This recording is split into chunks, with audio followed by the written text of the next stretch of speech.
LazPayLater convert to cash using Maya Business.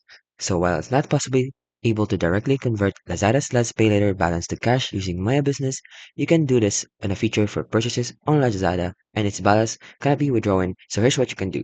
So you can do LazPayLater limitations. So it's basically designed for purchases within Lazada and you can use it to buy items and pay for them later. But you can't withdraw the credit or use it for other purposes like sending money via Maya.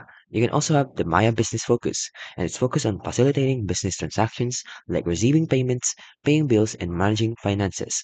And you can also have the alternative solutions. If you need cash and have a Last Pay Later balance, you need to make purchases within Lazada using Last Pay Later and then find ways to convert those items to cash outside of Lazada.